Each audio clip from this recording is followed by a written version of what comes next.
some noise for Josh Johnson!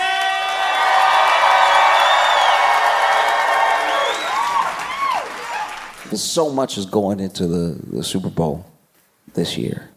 Not only is it Chiefs versus Eagles, there's so much more at play, you know? Like, everybody talks about Taylor Swift and Travis Kelce because they're this idea of like the couple we imagine in our minds, but they're adults. It's like high school, but grown up. You know what I mean? Because she symbolically is like this cheerleader in our minds, this like head cheerleader, and it's not his position, but it's symbolically the quarterback in our minds. And so them getting together makes such perfect rom-com sense that there are actually people who think that all of the NFL is fixed just to keep the Chiefs winning, just to keep them going.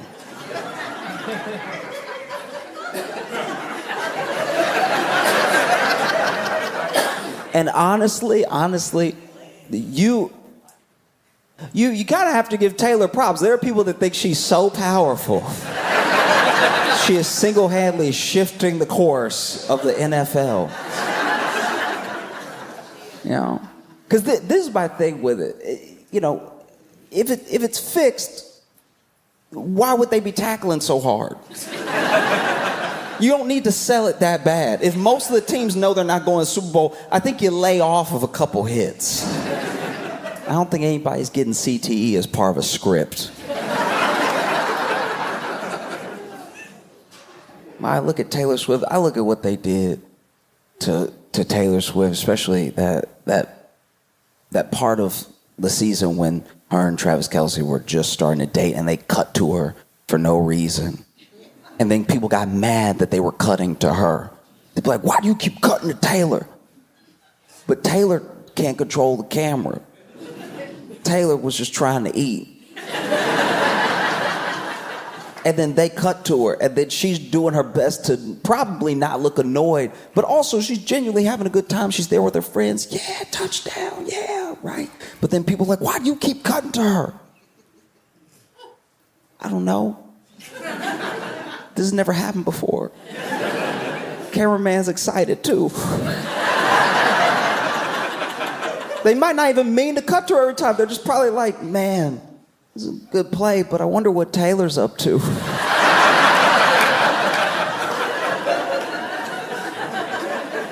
Don't get mad at Taylor because the cameraman got a crush. And so then Taylor Swift, Travis Kelce together. Now Travis Kelce is an interesting dude to me. He really is. Because Travis Kelce, up until this point, I don't know him that well and follow him that closely, but I think he had like mostly, if not only, dated black women before Taylor, you know? And so he has like a fade.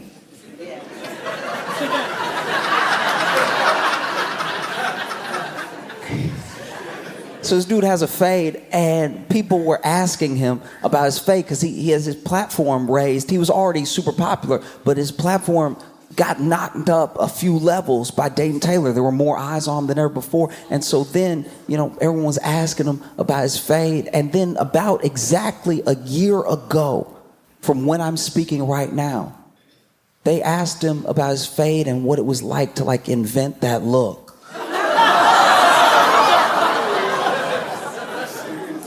And to his credit, Travis Kelce said, it's the first day of Black History Month.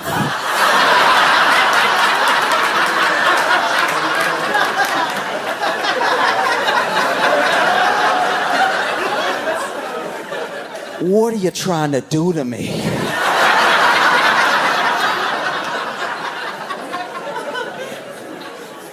Which, what an answer. You know what I mean? Like, this is the thing I really didn't think about until that moment, is that if you're like a white dude, right? And something ignorant or even bigoted happens around you. Somebody asks an ignorant question or somebody just says something, right? The expectation, if you're a good guy, is to say something immediately, just really stand up and be like, hey, that's not cool, that's not okay, don't do that, right? You know, just really, you can't even give it a second. You have to be like, hey, stop right there, okay? Hey, listen here, pal, cut it out. Hey, look, buddy, don't go any further, all right? Gosh darn it, that's racist. Don't you dare, not in my house, not. Nah, get a load of this guy. No way, not today, brother, right? That's the expectation, that you're gonna like notice it, you're gonna catch it, and you're gonna jump on it immediately. And if you don't do that, then you must have been with that thing. That's the assumption, right? But then you're also, and I really didn't give some of my white friends enough credit in this position. If you take too much of a stand, that's also suspicious. You know what I mean? Like if something like ignorant happens around you, or an ignorant question gets asked of you, and then you're like, what? No! Racism? Not today!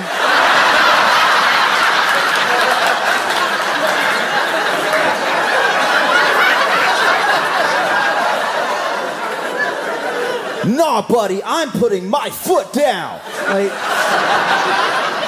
because then people are like, oh, what? Are you hiding something? Why are you so amped up like this? You know?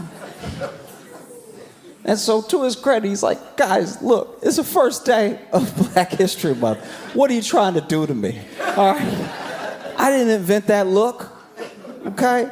I got a barber. He knows how to do the taper. Trim it down in the back, 2 or the 4. But if you want to fade, I know a guy. I know a dude, he's good. You know, he does mine. Travis Kelce's sitting there like, what kind of questions are you asking me? How do y'all not know any black people? You cover the NFL.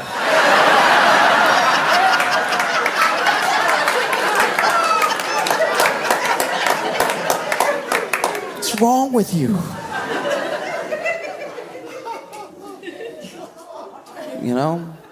And Travis and Taylor together, they do, to me at least, you know, the little bit that I engage with it, because I don't necessarily follow either one of them closely, but every time I see them together, they do look like picture perfect in a way where I'm like, okay, obviously you're going to get the conspiracy theories, but the conspiracy theories were weird to me because they were like people upset, but what's there to be upset about?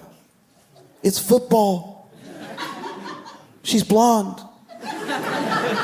We're in America. This is the most American thing that could be happening.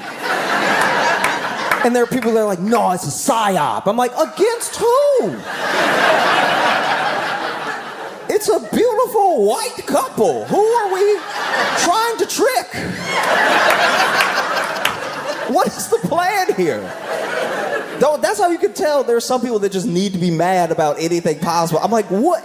You're the one that said stop kneeling, and now you're mad at Taylor and Travis Kelce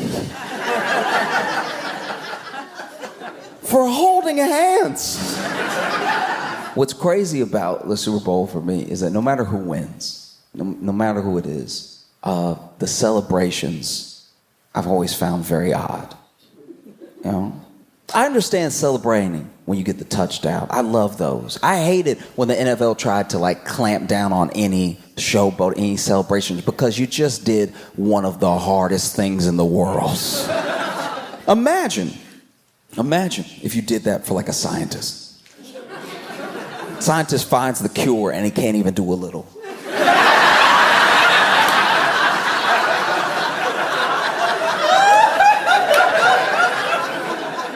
And you're like, Josh, why are you comparing scientists finding cures to players getting a touchdown? I'm telling you right now, they're almost as hard as each other. Because I have some pretty sizable individuals in my family, you know. And I have a cousin, he's 2'11", all muscle. If I wanted to get around him, I'd need something sharp. So trust me when I tell you, if I get around this man and then outrun him and then get a touchdown, I'm hitting it hard. I'm hitting it in his face because it may never happen again. I love like a good touchdown celebration. They spike that ball and then you see what moves they have because these are big men. These are very big men. So they're not always the most agile. Like they're good at running, but usually in a straight line. A lot of the times when these players fall, it's falls where, look, I'm not a professional athlete, but I don't tip that easy. Every once in a while, you'll see an NFL player run it, and then somebody just sort of moves their shoulder, like, uh-oh, uh-oh, uh-oh.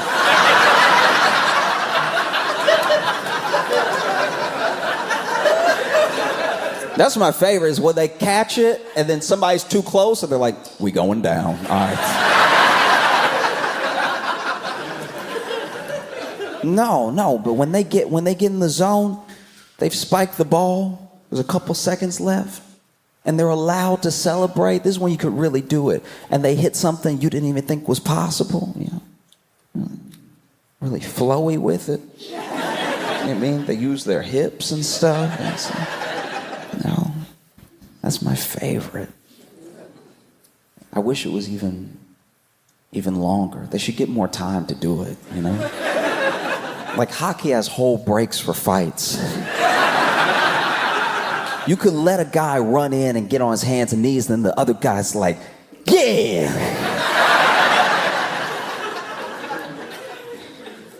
No, I'm telling you, it's a beautiful thing to see them that excited, that happy. This is what they work for. This is what they put their bodies on the line for, and it's why they're in pain most of the time. These dudes retire, and it's not like they can just take an Advil. They just have headaches for the rest of their life. And so in this moment, they did what they came to do. They scored, maybe they won. Let them celebrate, you know? Some of the celebrations I don't get, though, like when they win and they have to throw some sort of liquid on the coach.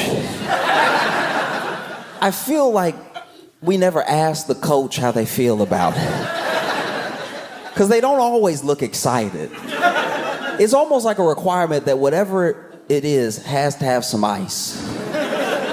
And it has to be a surprise. They never do it from the front. It's always just poured all over the coach.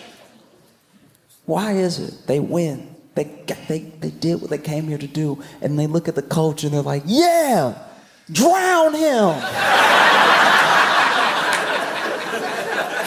He'll love it. On top of everything, with Travis and Taylor and the Chiefs, you have the Eagles. Eagles fans, truly remarkable. They're terrifying. And it doesn't matter who wins, because whichever city wins, this happens every year, every Super Bowl, every Stanley Cup, whichever city wins, looks like it's been attacked the next day. Why is it that the winning city looks so busted? The day you won, why are you tearing up your city? The team will win. And then their own fans will go out into the city and cause so much destruction, you would think the other team sent their city. Like, go get them, Kansas City. What they did to us. You know, I've watched it happen. You know, I lived in Chicago when the Blackhawks won the Stanley Cup. And a bus. They were leaving. Everybody's excited. And then there was just like a group think, that's a bus. It shouldn't be right side up. Let's go correct that right now.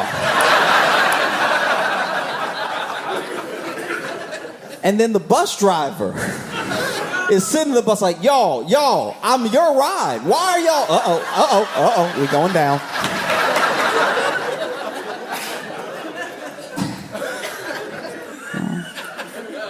And on top of it all, you have the Super Bowl halftime show performed by Kendrick Lamar. And as far as we know, SZA and potentially some other guests, you know.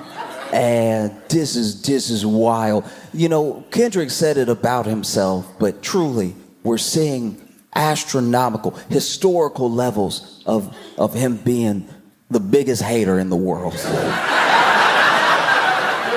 Fundamental hate. A hater where I pray I never have a hater that plans as well and executes hate so efficiently as Kendrick Lamar. This man hates hate. The level of hate. Okay, so if you are not aware, in the beef between Drake and Kendrick Lamar, the first song that you could say maybe even kicked off the whole thing, some people say it was like that, but some people say it was First Person Shooter. And in First Person Shooter, Drake says, big as the what? Big as the what? Big as the Super Bowl. And I guess Kendrick said, challenge accepted.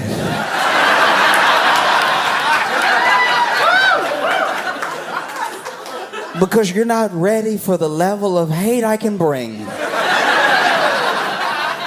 And then there was a whole beef, and this whole thing happened, and, you know, Kendrick kind of, I don't know, I guess ruined Drake's life. And then it's announced that Kendrick is gonna be doing the Super Bowl halftime show.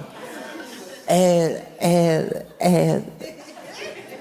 Drake, he started suing. He started suing different parties. He started suing in different ways, different lawsuits claiming different things, some defamation, some were just petitions to get information, claiming that Not Like Us, the song that I'm assuming plays in Drake's head 24/7.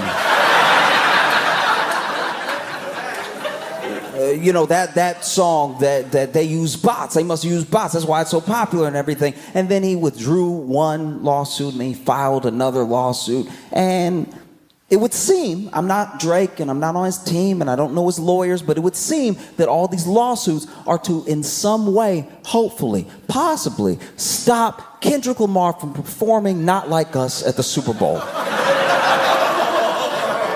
That is what a lot of people think all of this is about. He just doesn't want him to perform that song at the Super Bowl. And so maybe he thinks that if he causes enough legal trouble and kicks up enough of a fuss, that the NFL will be like, hey, sir,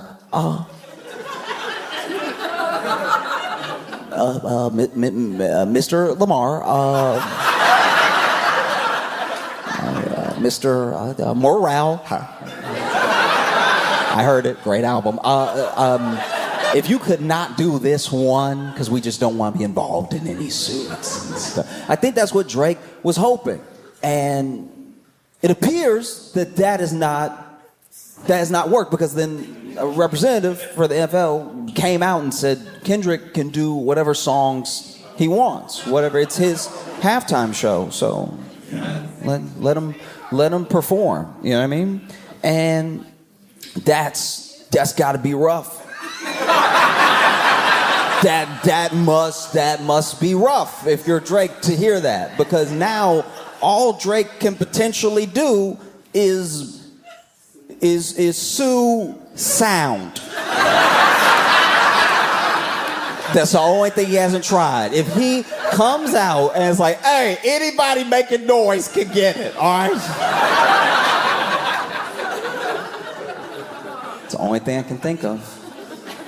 You know what I mean? Because it must be terrifying. If you're Drake, to think that Kendrick might perform Not Like Us at the Super Bowl halftime show, one of the most watched events in television, period, might be him doing a song he wrote about you. A song that already, as I'm speaking, has won 3 Grammys. That's gotta be terrifying, to think that he might go out there and perform Not Like Us at the Super Bowl. And the audience knows every word. That would be terrible. That would be, because I would never want to know that. Even if somebody made a song that was devastating about me and my life and it really tore me up and everybody liked it, I wouldn't want to know that they knew it word for word. You know? That's got to be terrifying to think that Kendrick Lamar might get out there and perform Not Like Us. Might to a loud stadium of fans screaming. You know? Try to strike a chord, and it's probably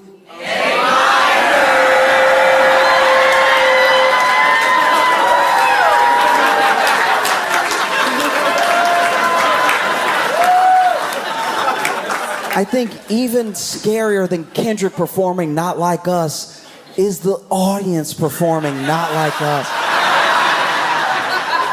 Because honestly, anticipation is enough. That's how real entertainment works, you know?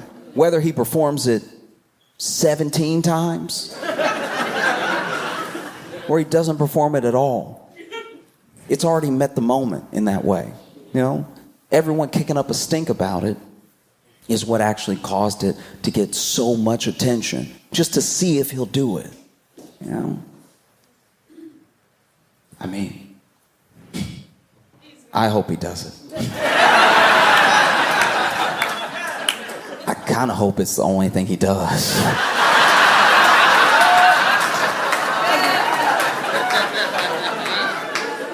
Mainly because the Super Bowl halftime show is you know, recorded and it has all of its own production elements that gets them submitted for the Emmys.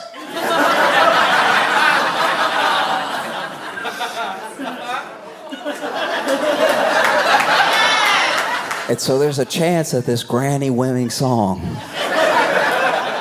might become an Emmy-winning performance.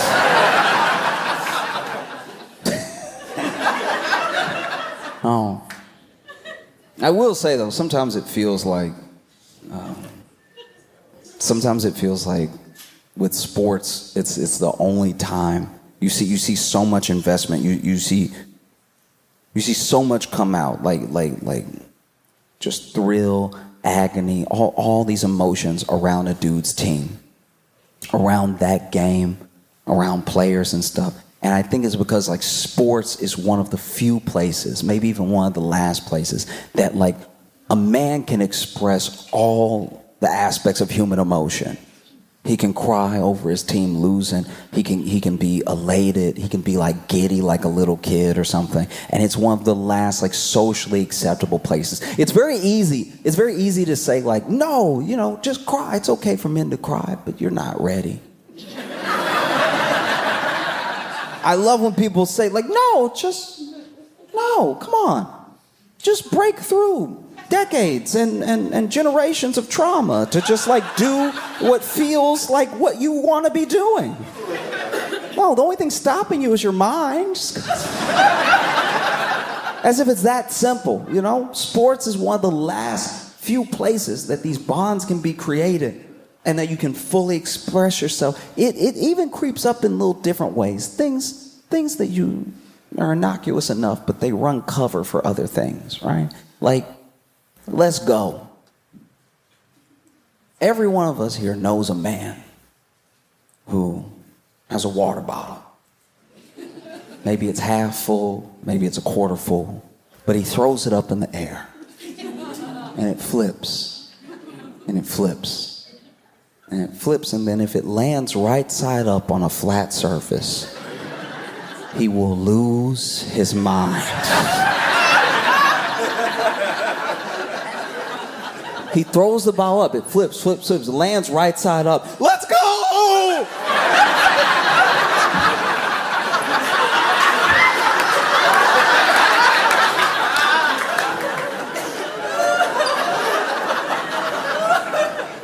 Like, let's go was just invented to run cover for dudes crying. It is. Go! It's the same mouth movement. It's the same shapes. And if you scream, let's go hard enough, You squint, and when you squint, people can't tell you're crying. Because we've all known a man. All of us here have known a man where his team, whatever the reason it is that he loves that team, it doesn't matter. His team is down. All right? Loved this team since he was a little kid. Memories going to the stadium and everything. His team is down. It's a very important game. Playoff game. Maybe the game that decides whether or not his team goes to the Super Bowl. This team that he loves, who maybe has never got this far in a long, long time. And they're down with 3 seconds left. They have possession, and they throw a Hail Mary pass. All right? Wide receiver is running for his life as hard as he can. He jumps up in the air, and then by his fingertips, he manages to get control of the ball in the air. He clenches it tight. He lands. Touchdown. Touchdown. The team was behind, and now they're ahead. They've won. There were 3 seconds left. The game is over. And then your friend, who's not on the team,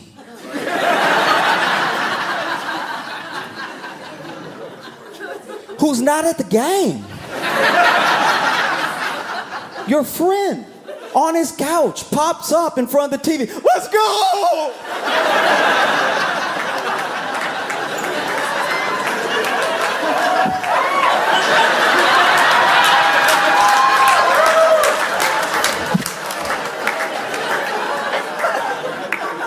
Like truly, as men, I don't even think we would need let's go if we just felt more comfortable saying, I really needed that.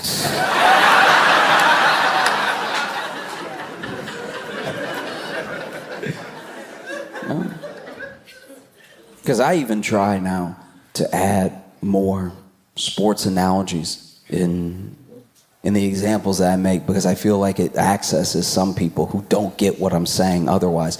There are people that are truly, we give them a bad rap and everybody makes fun of them and everything, but there are people who are genuinely very, very intelligent. You can tell they're intelligent because they find a game that they love and all the game theory around it and all of the possible combinations of what a play could be go through their head. They can screen a play perfectly, almost like it has the lines that we see on the screen, right? But for them, it's playing out perfectly. They know what's happening next. They know someone's made a mistake as soon as the play starts because they understand the game that much. They just don't ever know why their wife is mad.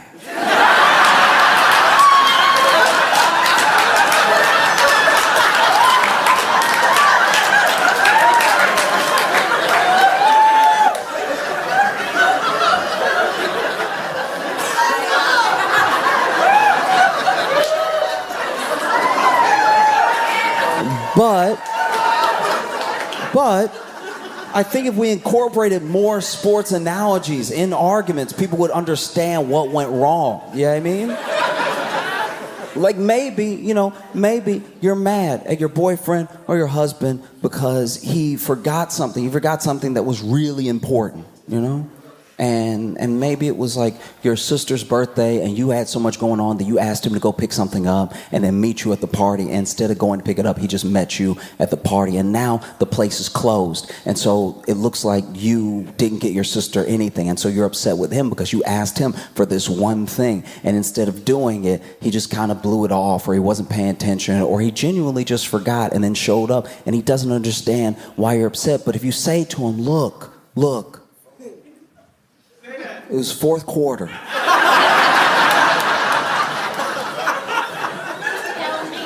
It was fourth quarter, and you're at the 3rd-yard line. Like, you're in danger of the other team getting a safety. That's how clutch this is. You only have a few seconds to pass off that ball, right?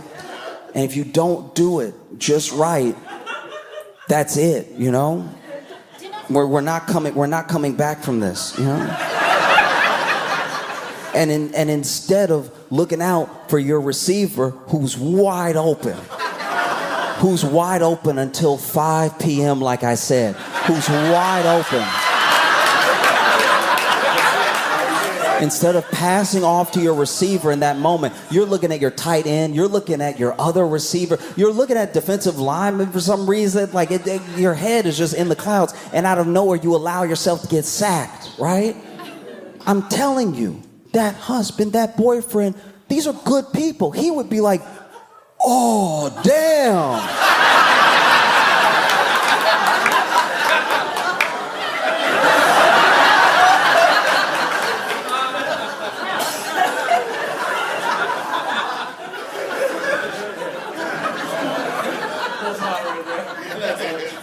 Her present was the receive. Oh. Got you. My bad, baby, my bad. No. Even in instances that people are like insanely divided on, like to the point of threats, to the point of the threat of violence, even in political arguments, if you use some sort of football analogy, sometimes that cuts through, you know? Like if Trump is the quarterback.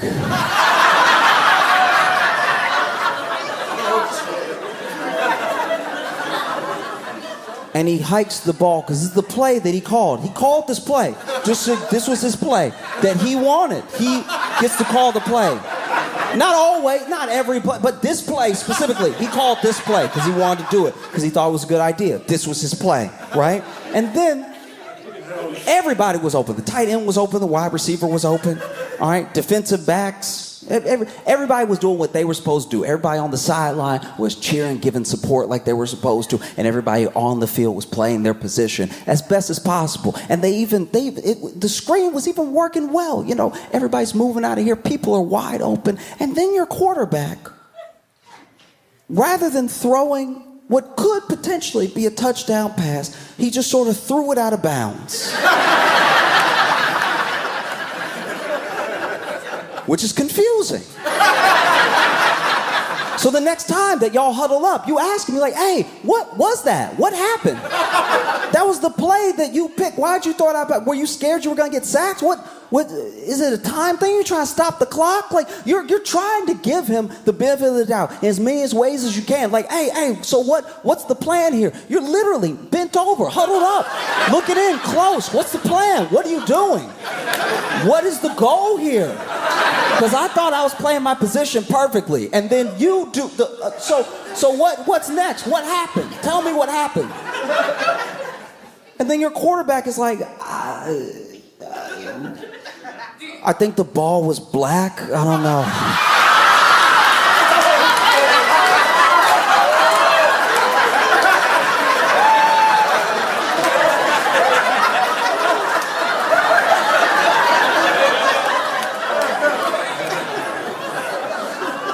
You know?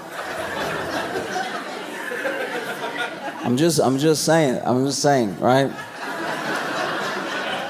I'm just saying that when I tune in to the Super Bowl on Sunday, I plan to watch a good game, hopefully a game that makes sense, hopefully a game that is epic enough that it can yield more analogies for my daily life. And if Kendrick Lamar performs Not Like Us, I'd be a liar if I didn't tell you that even though I wasn't on stage and I wasn't at the game, I wouldn't pop up off my couch like, let's go!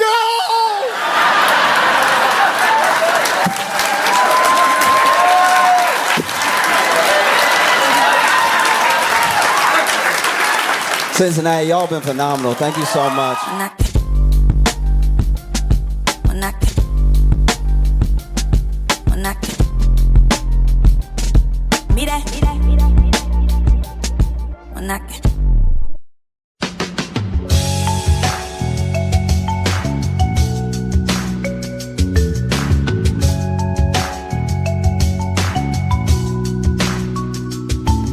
Welcome to the Josh Johnson Show. I'm Josh Johnson, joined by my co-host and fellow stand-up comedian, Logan Nielsen. Logan, how you doing, buddy? I'm good, man. How are you? I'm very full right now. You very full? What were you eating? Both on life and this curry, and it oof.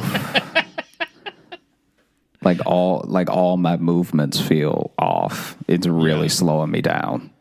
Did you eat like a lot of it, or is it just like a dense curry? So not only did I eat a lot of it, I ate it quickly because I knew we were going to record. And so then I was finishing up something else and then wolfed down these two bowls. And I mean, I really burned my mouth too. Like it was a trial. I'm sorry, man. I mean, I'm sure I'll recover, but also, oof. I would hope so. If you didn't, there's something very wrong with you. If your mouth never heals. You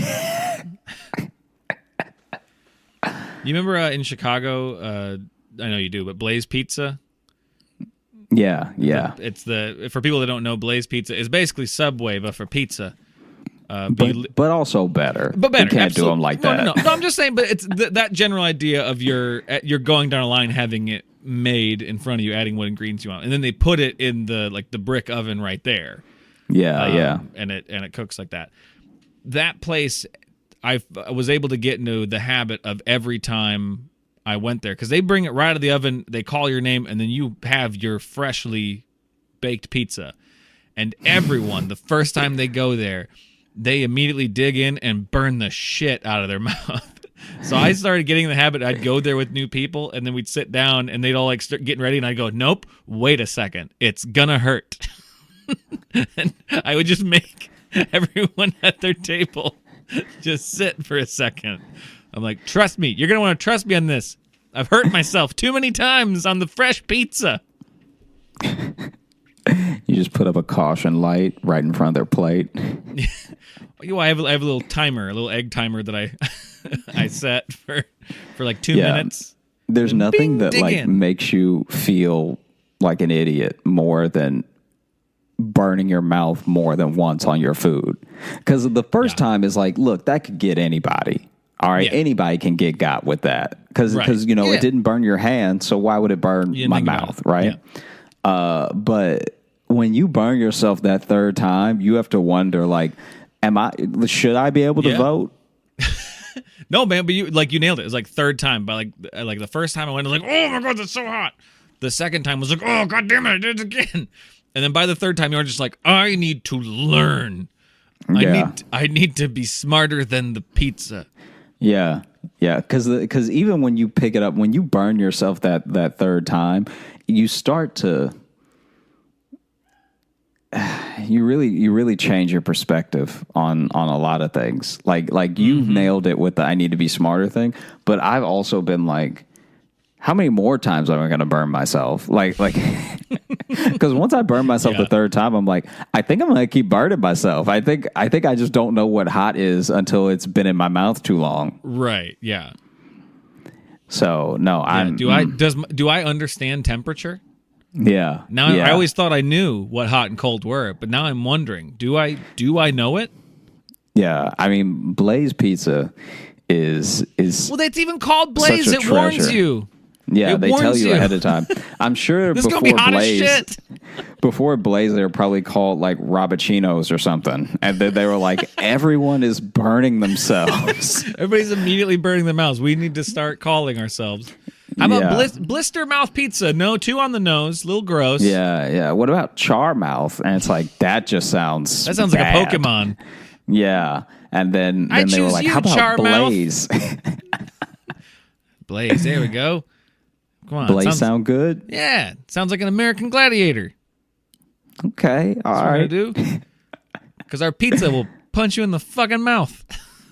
Because I'm telling you, man, I there's nothing. There are certain things that just truly, this goes without saying, but there are some foods where it is not worth burning your mouth for. Because I have burned my mouth at a Subway. Really? Yeah, I've never gotten anything from Subway, even after they put it in the oven, that stays hot enough to even burn me. Oh, dude, I don't even know what was happening. So the bread isn't bread, right? So the bread is already a lie. What do you mean that the bread isn't bread? The bread isn't bread, all right? The bread is coming through with falsehoods. The bread is coming through with lies. The bread is coming through with treachery. You really need to say more than that, though. What do you mean the bread how is am I live? saying more words and you're not understanding more? The bread. Because the more words you're saying are just synonyms. I mean, why? What do you mean the bread isn't bread? Is it artificial? Every country besides us knows that bread isn't bread. There are other countries where they've been like, hey, that's not a sandwich. Right. Don't lie to people. That I stand by that. It's not really a sandwich. Yeah. So then the bread is just an abomination. So then you get the bread, right? And the contents of the bread are so mysterious and elusive that I swear to you that I've had some Subway bread that did taste like bread. Then I've had other bread that was like, guys, this is glue. This is just bad. And so I got a Subway sandwich. I had them toasted. And then when it came out, it might as well have been magma. It would still look like bread, right? Right. But it was hot to the touch. It was still kind of soft, so it didn't toast. Like as hot as it got, it didn't toast. It almost like it was almost like it reversed back into hot dough because I was just holding this Put it like through again. soft. Put it through gooey. again. It'll just be flour and egg. Yeah. I feel like if he had put it in for 2 more minutes, it would have just been a bunch of yolks on top of some lettuce. And so then I'm holding the Subway sandwich. Do you even I use bite eggs into in bread? Oh, do they? I don't know. Maybe I'm just talking crazy. I'm the I one feel who like brought they up use eggs. one egg because Maybe they the do. flour. Because of the flour. All right. Well, I was trying to help you, but no. I'm gonna move on.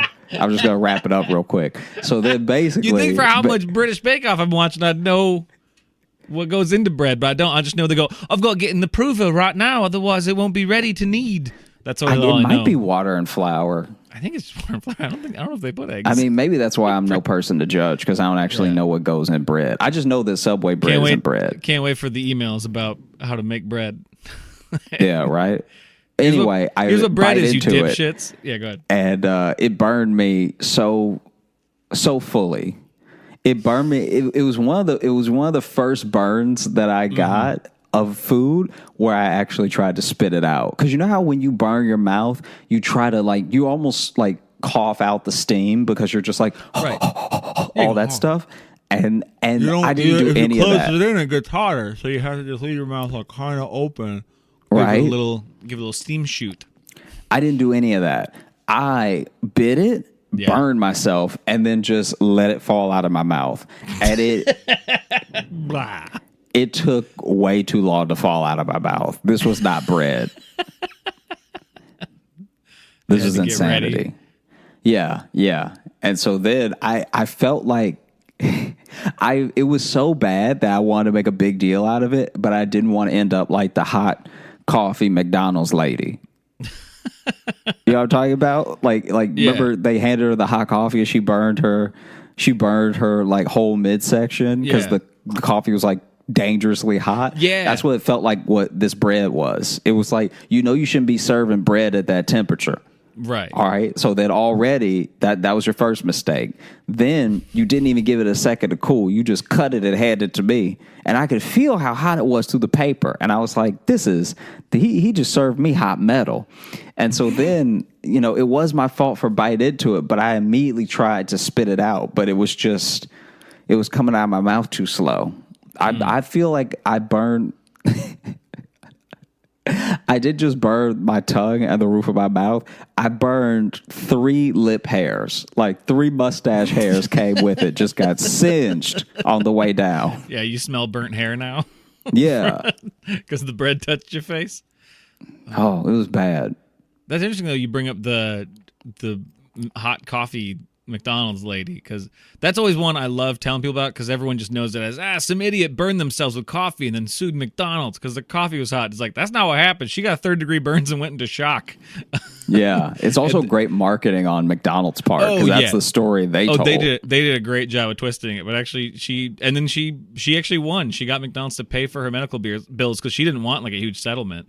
She just wanted Yeah. like, hey, pay for my new crotch flesh, because they had to do skin grafts. Like they had to literally do Yeah. skin grafts on her thighs, and then they found like, oh yeah, they were serving the coffee at it was like 100 degrees over what it was supposed to be or something. Yeah. That they're like, oh yeah, no one should be handed a liquid this hot ever. Yeah, you might as well hand them a gun. Yeah. A gun with cream and sugar on it.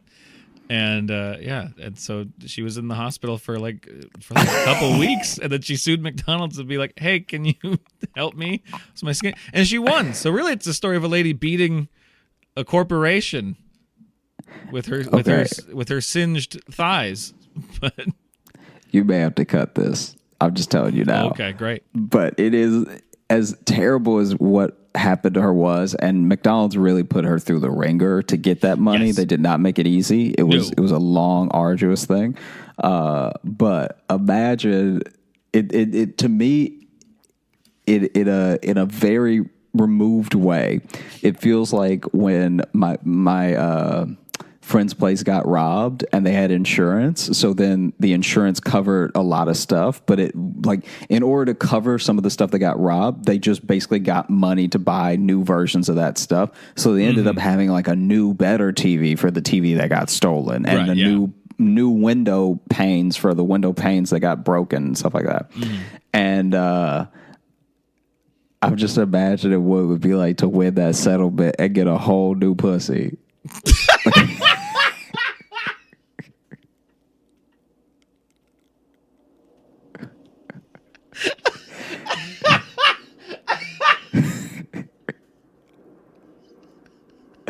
That is just. You took me on this kind of little walk. I was not expecting it to end there. I mean, yeah, who says money can't buy happiness? You get a new model. You get yeah. Grandma could be ruining men's lives with that new tight shit. Yeah, she looks at her husband just like, and you think I never get you anything nice,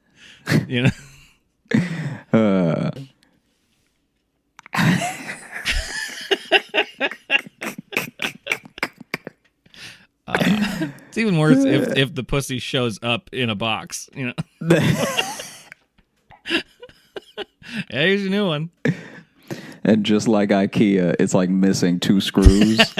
Yeah. You got to send off for the other Yeah. screws. I have to attach the floorbin to the Gyorkenkarg? What is Oh, man. Okay.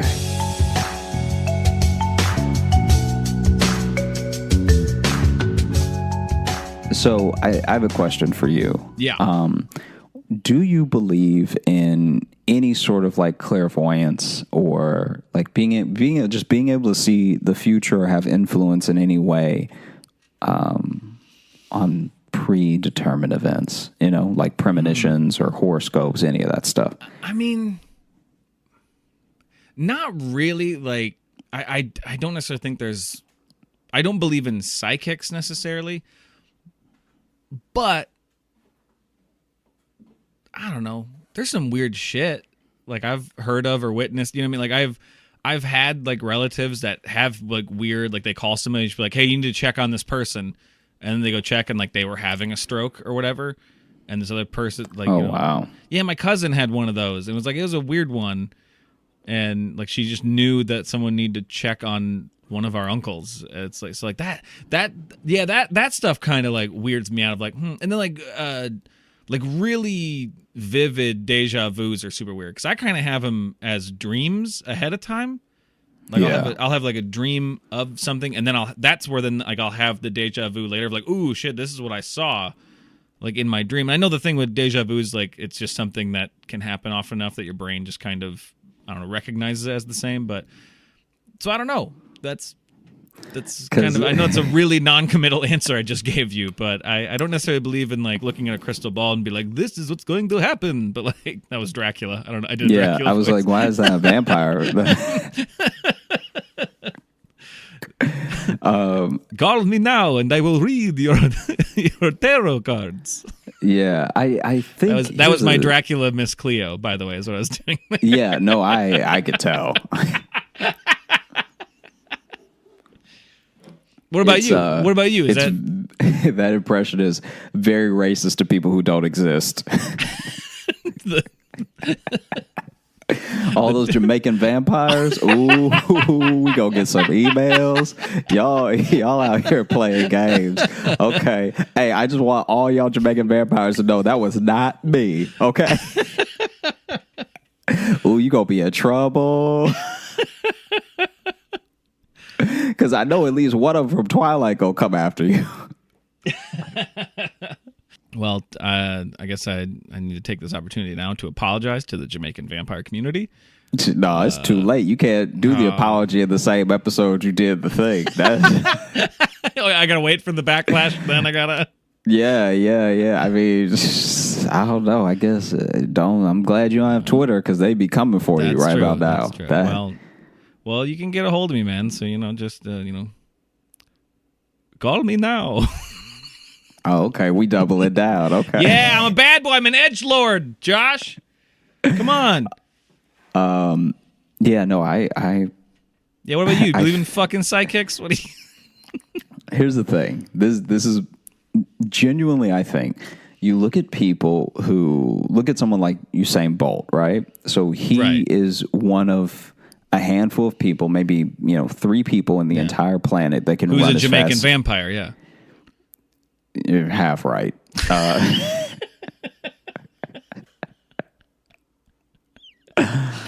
It was funny that you immediately then brought up a Jamaican person. Yeah, no. I haven't disagreed with the way that you've been pulling these through lines together yet. I'm just saying. One day there's going to be a reckoning, and you're going to have to sit there by yourself because I warned you. Yeah, but my dying words are going to be really great. They're going to really tie everything up in a bow. So, okay. Just saying. No, I what about Usain Bolt though? What were you saying? Oh, I just look at him and people like him, and we can accept that out of all of the people on the planet, out of what are we at now? Like 8+ billion people on the planet. That only is it 8? I thought it was like 7. I thought it was still 7 too, but I think we crossed over to 8. I could be wrong though. It's a lot of fucking people either way. Yeah, that's the other disadvantage of recording this podcast and just sort of talking is that someone could be looking it up right now and being like, "This guy's a moron." It's still 7.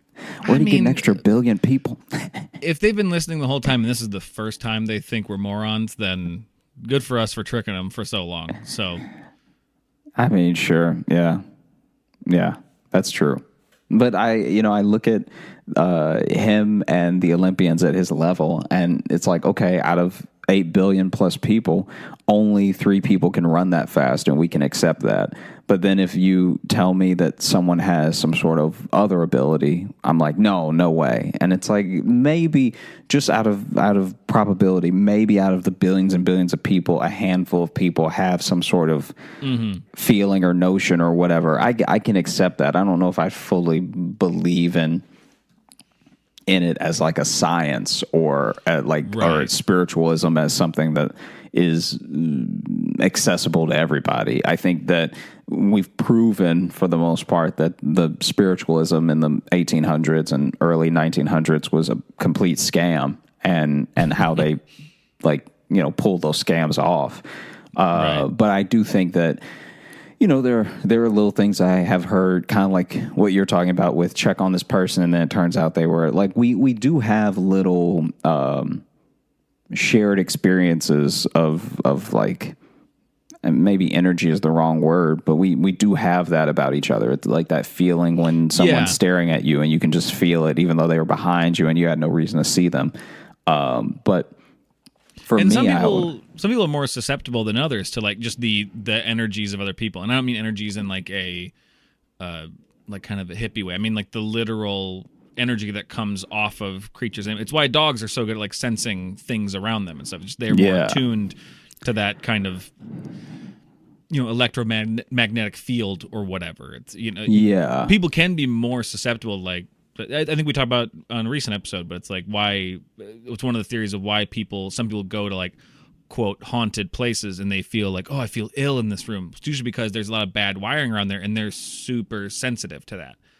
Yeah. Whereas someone else may not feel it. Sure. So, I think those types of things are possible. I imagine I'd like to think that there's somebody out there who has those sorts of like feelings, like clairvoyance and stuff. But the thing that they can always feel is useless. Like they're just like, oh no, the guy on the bus next to me is about to fart. But then the bus is too packed, so they just have to sit there for the fart. That's the only shit you can predict. Like that's gonna suck. Yeah, that's what I mean. All you can predict are little inconveniences from people. Yeah. Oh, that lady's about to sneeze. I should back up. Hey, well, in this day and age, that's life-saving. Yeah, it could be. You have no idea. My aunt Debbie predicted what time I'd be born at. What? Yeah, my mom went into labor with me and dropped off my older brother with my Aunt Debbie quick, like when they were going to go to the hospital. Like she just started having like the beginning contractions, and they're just like, well, all right, let's go there. And then just out of nowhere, my Aunt Debbie said, that baby's going to be born at 9:35. And I was. It's a real thing, and it's because of that. No, my mom, I every believe year, you. every year on my birthday, my mom calls me at 9:35 a.m. because I'm the only one that she like knows the time I was born, just because. I mean, it's written down elsewhere, but my brothers, I just don't think that one just sticks in everyone's head because out of nowhere, my fucking aunt just lobbed this amazing, full court shot.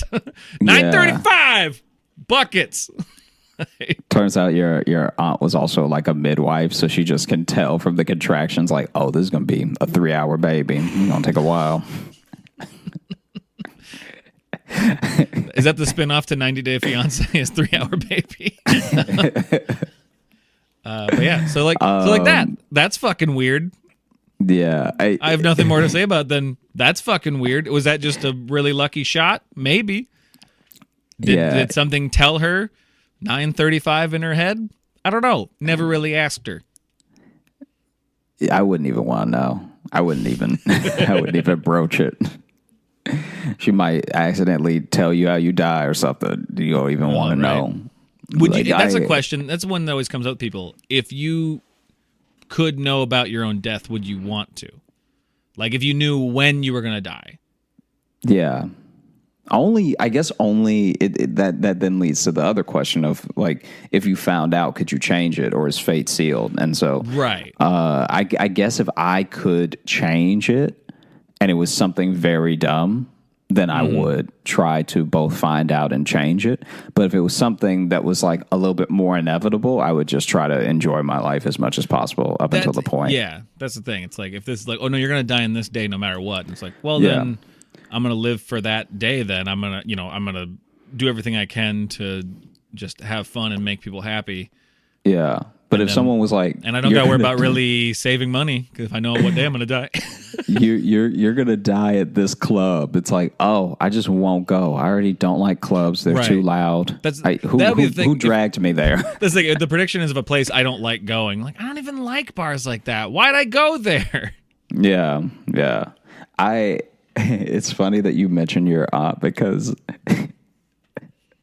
I knew a kid in high school who in front of me. So I guess his parents were there, and I feel like this was for science class or something. The reason he was asking, but he was like, "Mom, what time was I born?" And she was like, "You were born right at noon." And then he was like, "Okay, AM or PM?" And she just did the thing you did. She just sighed. Like, I mean, she just sighed forever. That is one that people fuck up a lot because people think that 12 p.m. is midnight. A lot of people do, and they're wrong. But yeah, but he wasn't even doing that. Because the number wasn't 12. He was saying which noon. That's true. Which noon? Yeah. She said noon, and he said, okay, AM or PM. Yeah. Which is a special type of dumb. Like, it wasn't as if... Lunch noon or dark noon?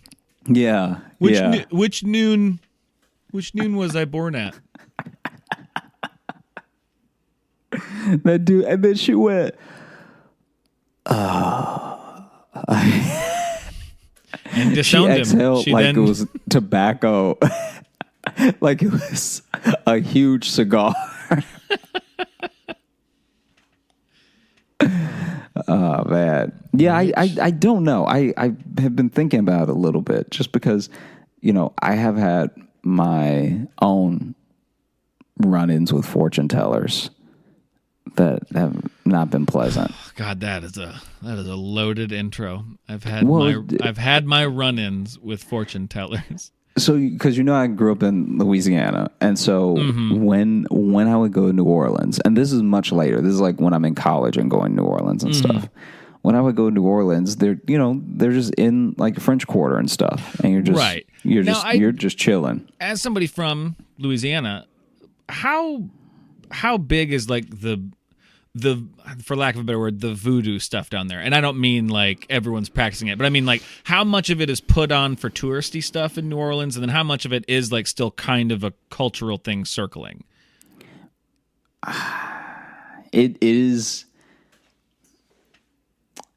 I would say it's closer to 50-50 than you think. Really? Okay. That's because I've met lots of people who genuinely, especially as the movement towards Wicca got big when we were in like high school and college. Yeah. I think that reignited a lot of the voodoo stuff that was in the South. Okay. And so a lot of it, if you're taking a tour, it's put on. Like a lot of it is obviously put on. Yeah. But then you do meet people. Like I've met a few people who genuinely practice like voodoo witchcraft, like old religion type stuff. And out of the three of them, only one of them like scared me, where I was like, oh, okay, I don't know if I should be hanging out here.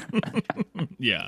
Because it is a thing of like, there weren't any shrunken heads or anything, but it's like you do have a lot of dead stuff at your house, and I just don't want to be here for it. Yeah, I mean, just be like dried bugs and stuff like that. And I was just like, I'm good. I don't really need any of this around me. And so I remember I went to New Orleans, and I didn't even want to get my fortune told because I just think it's a scam, right? My friend paid for the 5-minute consultation, whatever thing, right? Yeah. And so then if I didn't just at least stand there, I'd be wasting it, because it's like he already paid and was like, it's not for me, it's for him. And so then I do respect this hustle, though.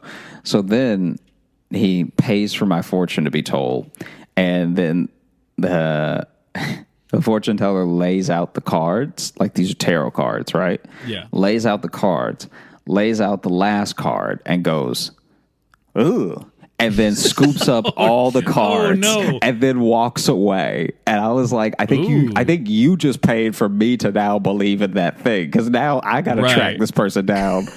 To be like, what did you see? And it's like, what salesmanship? What really keep them coming back for more?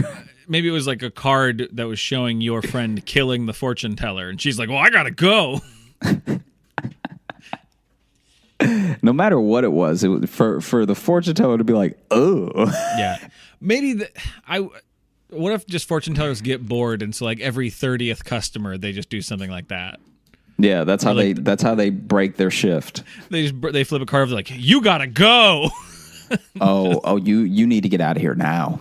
You need to go now. So you said that you think fortune teller is kind of a scam. The curbside ones, I feel like this is what it feels like for me. When a genuinely incredibly talented comic has been doing stand up for like over a decade, Mm-hmm. and they're still just sort of like chilling at mics and not doing anything else. Right. It's like that level of skepticism for me, where I'm like, all right, like Yeah. maybe, I mean, don't get me wrong. I don't know most people's comedy from anything else. So then if you are really good, I'd love to see it. But like, if you're telling me that you haven't progressed in 12 years, then like, I don't know if I believe you. The same way that if you really have those powers of clairvoyance and you're willing to sell it for $5 to tell a stranger to go to college, it's like, Right. yeah, I don't think I believe you. Now, I want to follow that analogy a little bit further. So then what would be the next, like if we're going comedy equivalent from like open micer, what's the comedy equivalent, the next step up versus the next step up for psychics? I think those people who genuinely off of recommendations of other people go to people's houses and tell their fortunes and stuff. Like that's a real thing. So that's now being like that's like a showcase comic. That's like a showcase comic. Yeah. Now you're getting some showcase spots. You're making some money. Yeah, maybe you're getting on the road maybe a little bit here and there. That's what the house cleansers are. Yeah. Because I'm telling you, man, though, there's money in there. If you well, you're gonna have a Rolodex of places that need, time or whatever they use to. What is it they mostly use to? Is it that? Oh, I think it's time. Yeah. Time, right? And Sage. That's what I was thinking. Yeah. But then after that, it's the same as comedy. Then after that, it's identical. It's like you get your own show, you get a national tour. Yeah, maybe a Netflix special. Yeah. And then you've kind of burned yourself out. You actually don't want to rise too fast. Like you know those people who are just like, have you ever seen one of those things where the person's just like horrifically wrong? Oh, and like the TV prediction stuff. The TV prediction stuff, and so especially in the 2000s, there was a huge movement of like almost like akin to back in the day spiritualism, where people would have these like live shows. Yeah, that's what John Edwards hit that whole thing. The where he would go up to people and be like, "I'm getting something with a J." Yeah, and he would just do that over and over again, and as they've found with most of those, it's just having a research team. It's pre-interviews in line. There's all these little tricks they do to get information out of you to make you go, "Oh my God, that is my uncle." Yeah. Oh my God. I feel like I would just You knew go, I had an uncle. Like, yeah. You can... Well, when you said your mother was one of 7, I took a wild guess that they weren't all girls. Yeah. No, I've watched some of those, and it's very funny to me when my mom was very into some of those when those really were on. Yeah. My mom, she's on this weird spectrum of mysticism. There's clearly she kind of believed in some magic a little bit. Mm-hmm. But and then also she can be very pragmatic. I don't know. She's in that. She's really got one foot in either camp. I think waiting to see who turns out to be right. Sure. Yeah, man. Because I cannot imagine if there have been psychics this whole time and the world just is the way it is. That would either mean that you know what I feel like it is? I feel like if there really are psychics and the world is the way it is, they either are only ever using their powers, right down to each human being that has the powers. They're only ever using their powers for personal gain and just keeping it to themselves and taking care of themselves and their family, or they sound too dumb to listen to. They freshly burned their mouth. And so now they're trying to tell everyone, guys, we got to... Guys, we got to get out of the building. We got to get out. Oh, did anyone else have that pizza? It's so hot. It's so hot. They're about to... Pearl Harbor's about to get bombed. Wait, what are you saying? The Japanese are... about to... Oh, I'm Pearl Harbor. I need water. I need ha. What are you saying about my knees? No, the Japanese. Oh my God, it's on fire. Why would you cook that hot? No, it's Pearl Harbor. Oh. I'm just saying, I feel like maybe they...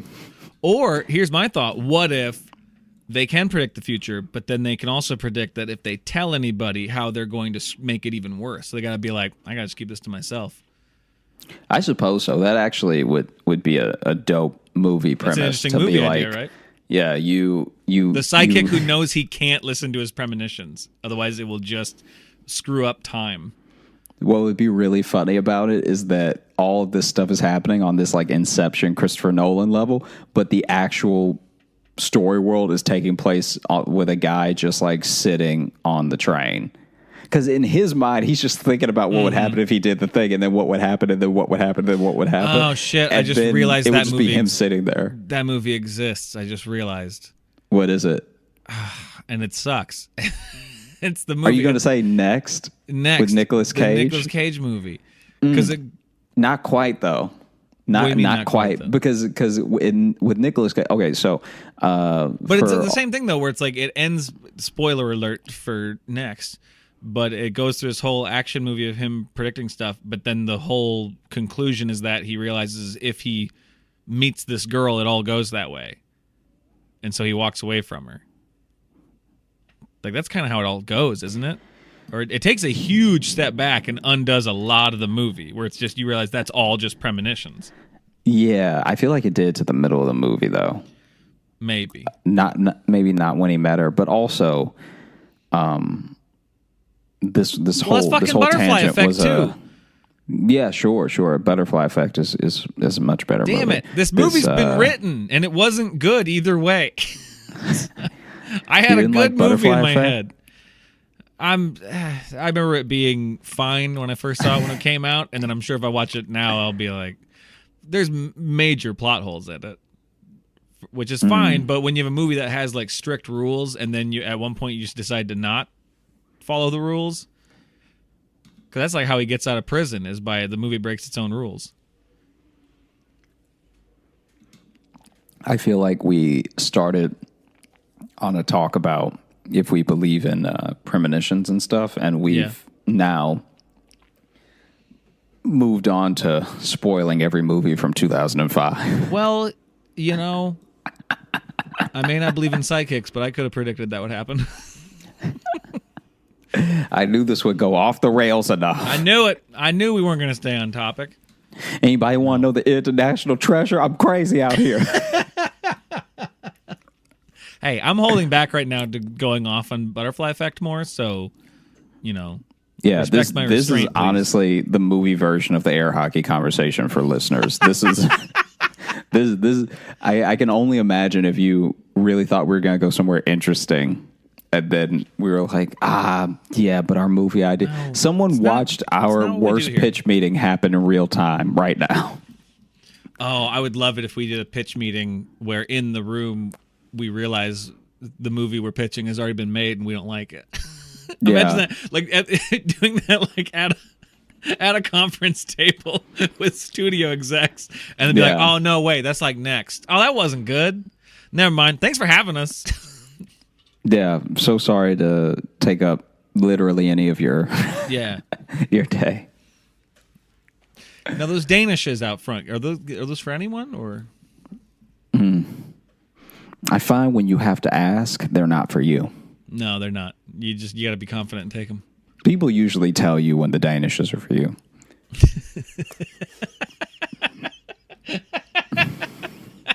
I don't know. I've just never been to a place where I could have the Danishes and no one told me. Yeah. Any place that I've seen Danishes and then wondered if I could have one, I was not important enough to have a Danish. I don't know. That sentence just tickled me. That was up there with either be a magnet or don't. It was just, it just had that same energy to it. It's way too many words to put on a T-shirt, though. It is, but whatever. I like cumbersome merch.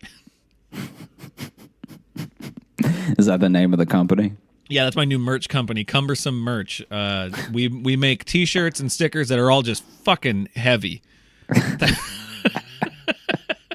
Just everything. It's just hard to lug around. All the they're extra thick. You get real sweaty in them. Anyway, what else about what were you magic? gonna say? No, I was just gonna segue back into magic. What's up? Oh no, just I did get a fortune cookie one time that predicted the next day that I had. Really? Yeah. How so? What'd it say? Okay, so the fortune cookie was, that esoteric language they all use and everything. So that was like, it was like you will. I don't know if I'd call it. It's fake esoteric. Sure, but it's still an attempt at the thing. Like, no, for sure. It's trying to sound profound, but when you think about it for any amount of time, you go, "That's the most vague shit I've ever heard." Yeah. Anyway, let me see what my lucky numbers are. It was like, you will have to be more flexible than you've ever been before, which was like weirdly direct, right? Because it was also like when you're eating Chinese food too, getting full, you don't want to think about, I gotta limber up now. Right? I got the meat sweats. I'm gonna lay down after this. I gotta start stretching out my hammies. Shit. Am I about to get chased? Am I about to get chased right now? Tell me. You have to tell me, fortune cookie, if I'm about to get chased right now. Sorry, go ahead. Oh no, just it was like, you will have to be more flexible than you've ever been before, which is already like a real full sentence for a fortune cookie. And could mean a variety of things. Yeah, when I broke it open, I was like, this needs to be also on the back. You can't really fit this many words. Yeah, I needed a deciphering on the back. Yeah. And so, so then the next day, I realized that I had a date, and this particular date, I was supposed to cook at home for the date. Okay. Right? I forgot that up until like 2 hours before. Wow, that's a big thing to forget there, bud. Because in my mind, I was like, oh yeah, I never asked where we were going to go. And then I looked through the text again. I'm like, oh no, it's here. And it's like, and I got to cook something like now. So I'm assuming you offered it then. Yeah. And forgot that you offered to me. Because that shit would be on my mind ever since I offered it. Yeah, but it had been like a week or something. And so then I was just looking like left and right nonstop for like different things that were already in the fridge, right? And nothing that could make a meal was there. Yeah. Nothing that it was nothing that wouldn't look like I learned to cook in prison. Right, yeah. So then I had to run. Prison spread. Yeah, right. I had to run to the grocery store, and then was trying in the moment to decide what I was going to cook. So then I could have just gone with something easy like spaghetti meatballs, whatever, right? Mm-hmm. But I was like, it didn't occur to me that I could just do something simple, because then in my mind, if I went too simple, it would look like I cooked up 2 TV dinners or something. So, I really wanted to like do something impressive. And so I settled on a chicken parm. Okay. Which already, not crazy. Not like, it's not a souffle, you know what I mean? But I was getting, the ingredients I was getting were too, like, I could have just bought the sauce, you know what I mean? Some cutlets, whatever. I still, in my mind, was like, it didn't occur to me that I could just simply buy the cutlets, bread them, heat them up, bake them, whatever, get the sauce ready, throw the sauce on, throw the cheese on. I went way back. I went like, I just bought a whole chicken. And now I got to learn how to cut its head off and pluck the feathers. Right. So I just bought this whole chicken. And then I didn't buy the sauce. I bought like tomatoes and basil and like pepper and like just like I passed the sauce to get this stuff. Wow. So you, having completely forgotten that you were going to make dinner at home, you decided now's the time to learn how to make everything from scratch. Yeah. Wow. Yeah. Because in my head, I was like, I give you credit for the confidence. I give you. It wasn't confidence. It was a panic. Yeah. I was trying to dress it up for you, but I've never in a panic bought a whole chicken. What do I? Oh, I guess this. So I admire how unearned confident your panic attacks are. And so I rushed back home, and luckily it's not like too far, but I've burned 30 minutes, so now I have an hour and a half, which already does not seem like enough time. Doesn't leave a lot of room. Yeah, to get this whole raw chicken in any form of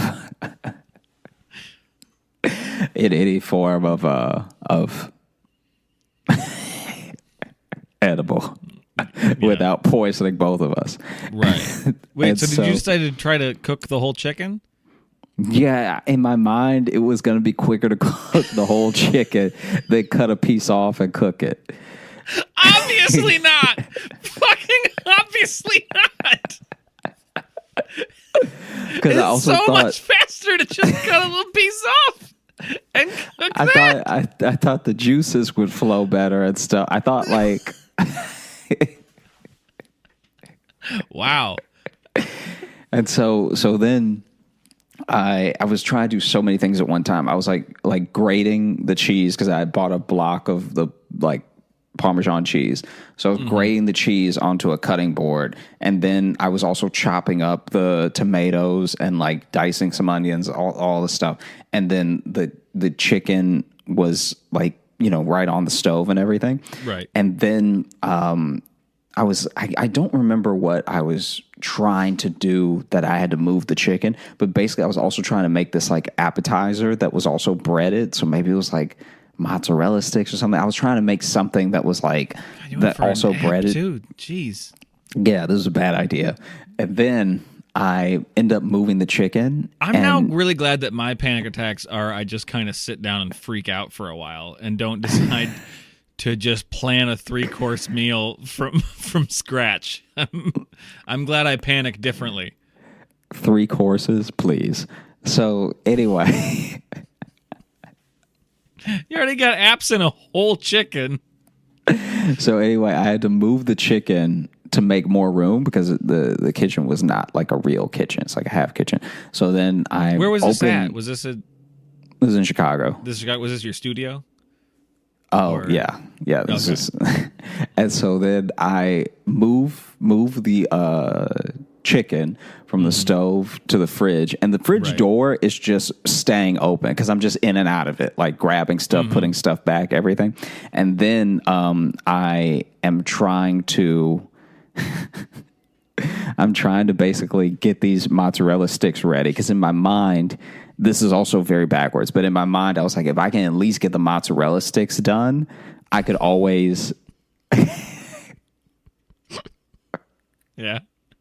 I could always finish mozzarella sticks and then be like, oh, yeah, and I had a great follow-up, but we're going to have to order out. Like, because at least there's something, you know what I mean? Take care of the easy stuff first, right? So then... as I'm moving the chicken, it's on a plate in the fridge, right? Fridge door is just open. I don't know what happened to make this happen, right? But it just starts to, maybe it was because of how I quickly placed it there, but it just starts to almost roll out of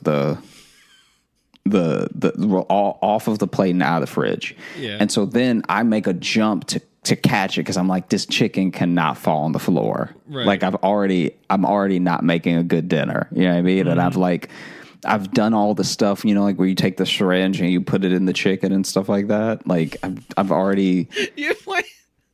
what do you call it? Is it basting? What's it it's called? basically, but like the way the hand signal, like your hands are so far apart in the miming you're doing, it looks like you're harpooning it. Yeah, I was just shooting spices and stuff into the chicken. What is this hand movement you're doing? I don't know. I didn't know what I was doing then. It looks like you're trying to line up a pool shot, but you've never played before. Like, and so basically, it starts to roll off of the plate and out of the Right. fridge, and so I make this move to catch it. So I catch it in my left hand, and I'm leaning to keep standing where I am because I didn't jump for it to hit the ground because I felt like it would still either fall on my face and I would get like raw chicken in my eye, or it would just hit the floor. So I'm holding the plate with the chicken on it. Then, for whatever reason, once again, I cannot explain why this happened, but I think it was because as I was making the move to put the chicken in the fridge, I was also pulling the oven door down to put the mozzarella sticks in. So now I've got my chicken in my left hand extended out to one side, and the oven door is continuing to fall. Now, like I said, I've mentioned this in previous episodes about my studio. My studio was not made for people to live in, okay? So if you pull the oven door all the way down, it like that is the kitchen. Like you now have to step over the oven door to like move around, right? yeah. So then I think that's a lot of studios, a lot of small apartments that just have like here's a tiny kitchen. You can do one thing at a time. Yeah, and so then I catch the oven door with my foot because I'm still trying to keep like room for myself in this general like kitchen area. And so I'm holding the mozzarella sticks in my right hand. I'm holding the raw chicken in my left hand, and I'm holding the oven door up halfway with my right foot. And then I thought to myself, wow, the fortune cookie was right. And then I dropped all of it. I forgot how this fucking started. I'm gonna be completely, and you just tried to blow past it. I'm just like, yep, I had to be very flexible. Anyway. Yeah, I mean, I ended up dropping the chicken on the floor. Okay. Yeah. So then I'm now past sidekicks and fortune cookies and anything. How'd this date go? I mean, not well. There was nothing to eat. Did you even get the mozzarella sticks done? It looked really bad. It looked really bad. Oh. It looked like I shot a bunch of mozzarella sticks in the face. Because I don't know how they get mozzarella sticks to close. Yeah. Like mine just looked like two dry logs with all the mozzarella seeping out when I pulled it out of the oven. Okay. You did breading around them and everything? The breading was what held. So, you know, the breading was holding like a log, and then the mozzarella just seeped out, and it... Okay. Did you cover the ends, or did you just roll it on the sides? I don't remember what I did, but whatever I did was wrong. I mean, I don't know why I'm asking. I don't really have notes to make it better. I'm just trying to... Yeah. I mean, when I pulled it out, it was really bad. Right. Yeah. Okay. So how do you feel like you could have better heeded the fortune cookies warning? How do you feel like you could have used that warning of tomorrow you'll have to be more flexible than you ever have been? I think I should have just ordered in and thrown all the takeout boxes away.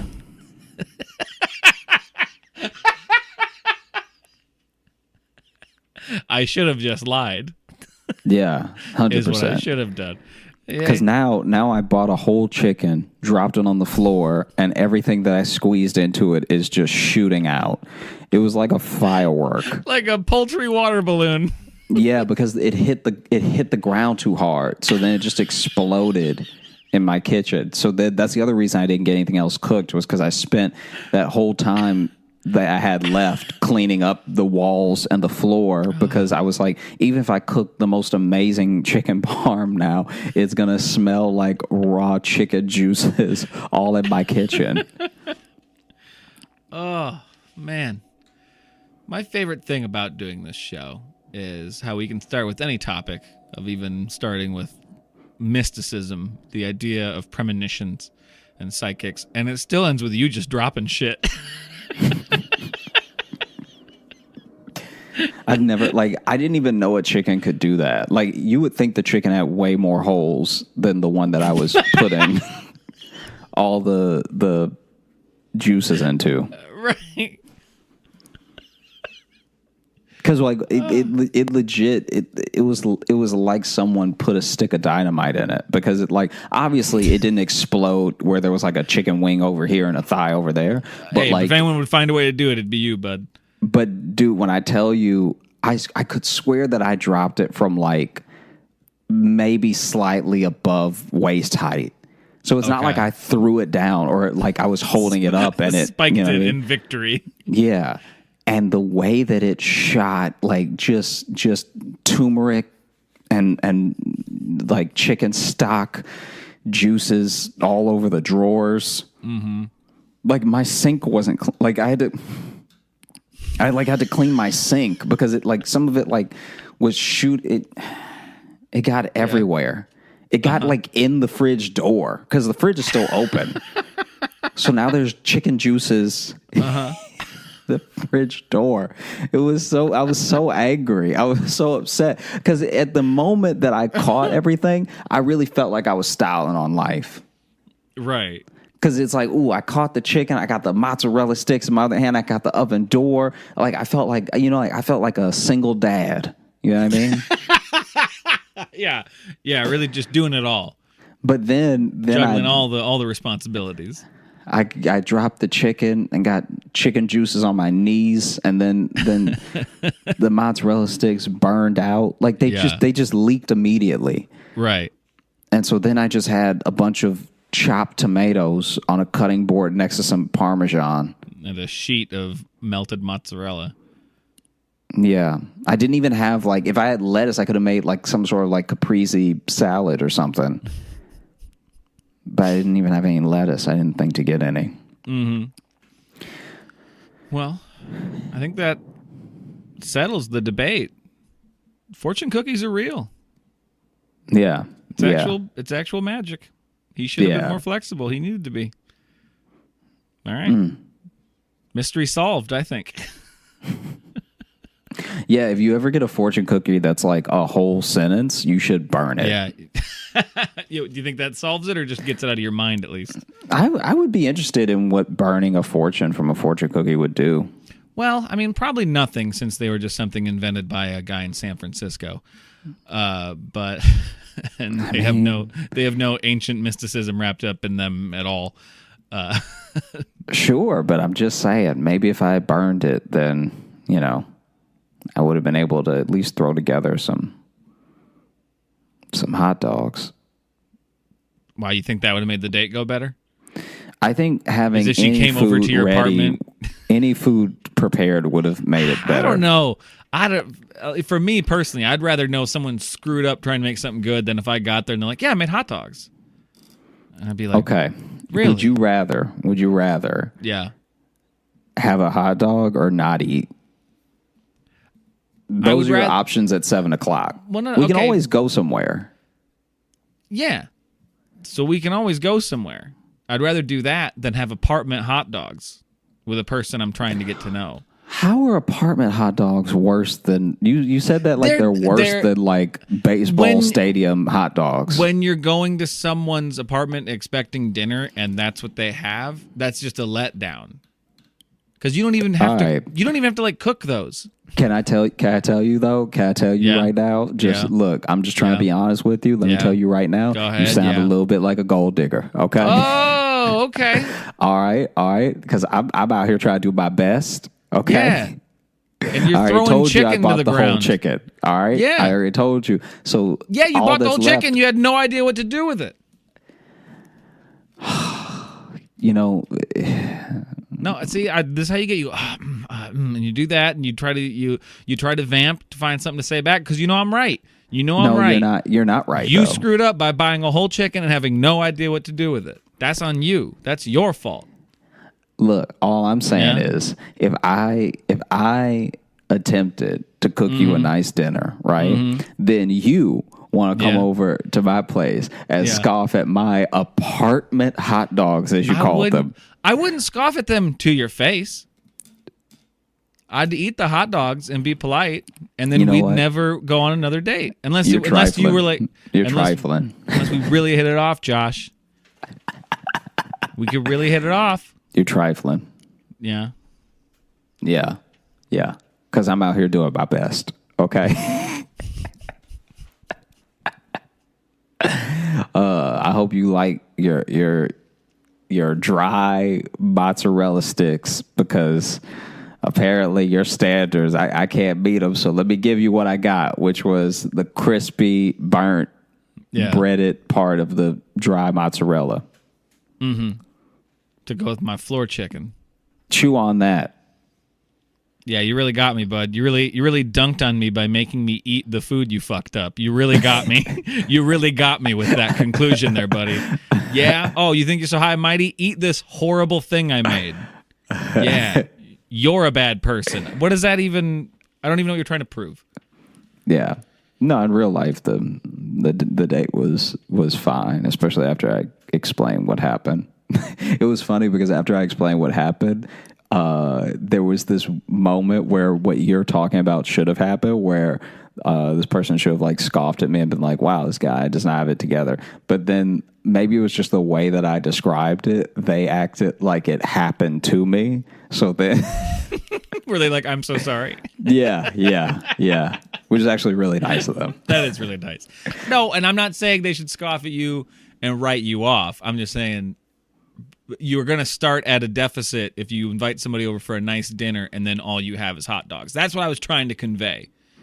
Can I tell you, though? Yeah. Because there might be some people who got married because of that, because of bad apartment food. Just this week, actually, my girlfriend went to go get a COVID test. And while she was getting her COVID test, it was like raining. And she was like, had to stand in this line for a really long time, longer than it took me to vote. And it's pouring. And so it's like, man, if she doesn't have COVID, she's definitely going to give me a cold, because this is not good conditions to say you're about to go in a medical facility. Right. Right. Yeah. And so then she texted me and she was like, hey, do you want to start dinner for me? And I was like, yeah, sure. Like, I tried to play it off like cool, like, hey, it's okay, babe, I got you, And then immediately after she sent that text, I panicked and I was like, what did we even say we were going to have for dinner? So then I bought a whole chicken. Anytime Josh panics in a grocery store, just this. See, you trying to bring up old stuff. Yeah, old shit that we covered minutes ago. But then I started this curry, and I had watched her make the curry a handful of times, right? Mm-hmm. She's made it plenty of times, but I've only ever really paid attention a few times. And I tried to do it myself, and man, it was like, so basically she gets in the apartment, she's soaking wet. I feel so bad. And then she's like, have you started it? And in truth, it's almost finished, right? Mm-hmm. So it was wrapping up as she got back. But then I was like, listen, okay, I don't know if I burned the couscous or not. And I'm going to tell you, I started boiling the water, but the water won't boil right, okay? So then I tried to boil another pot of water, and I just had to pour that out. So maybe I'm trying to boil too much water, okay? But I chopped up the carrots, chopped up potatoes, got sweet potatoes in there. I did everything I was supposed to do, but the curry won't act right. And then once again, she was like, oh, it'll be okay. And then at that moment, the fridge just popped open and a chicken rolled out. Yeah. Blood everywhere. Can you imagine? Because that was the thing. It took me so long to clean up all that chicken. Mm-hmm. Like, it was that, like, even if there were specks of blood on me at the beginning of the date, just look, I know what it looks like, but it's chicken, I swear. Yeah. Anyway, you just stay here. I'm going to go clean myself off. Here's a cookie sheet of cheese. Yeah, I'm going to clean Peel myself off whatever off. You want. You just stay right there. You don't move, okay? You don't move, because you might step in chicken juices. Don't move. And then she looks over in the corner, and there's just a chicken laying in the corner like it's been shot in the face. Oh, I thought you meant the cooked chicken. Like you didn't even pick it up. You just pushed it to the side to deal with later. No, it wasn't a cooked chicken. It was raw. Right. Yeah.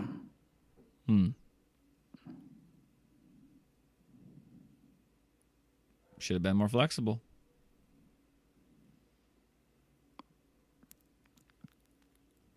Fuck you.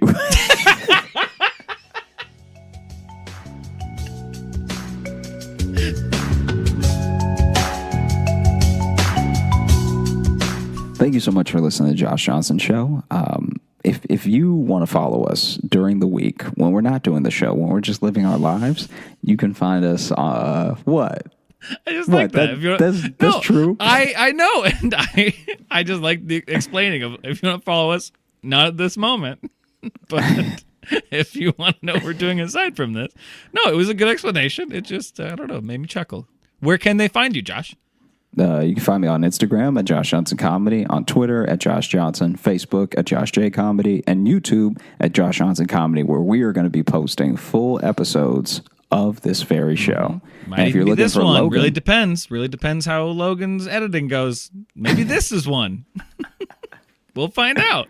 If you want to find me, I'm on Instagram at Logan M. Nielsen. And if you want to email us here at the show, you can email joshjohnsonshow@gmail.com.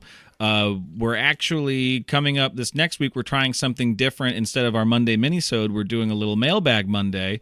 So we're actually going to be answering some emails and talking about some reviews there. We're going to try it. We're just going to see how it works as a separate thing, because we're getting a lot of emails. We want to keep up with them and give you guys your credence, because we really, really appreciate you guys reaching out. We're continually amazed at how many people we get reaching out to us. And I'm going to say this one, we haven't mentioned this in a while, but our theme music is by Brad Kemp. He's a great music producer, and he's part of a hip-hop comedy group called Handsome Naked, and they have a new podcast that they just started. It's on YouTube. It's called Triple Teamed with Handsome Naked, and you can watch that. And eventually, I'm not sure when, but me and Josh are both in separate episodes, so you can find us there. But I wanted to give him a shout-out because his music's great, and it was a fun time. And now I'm going to be done talking.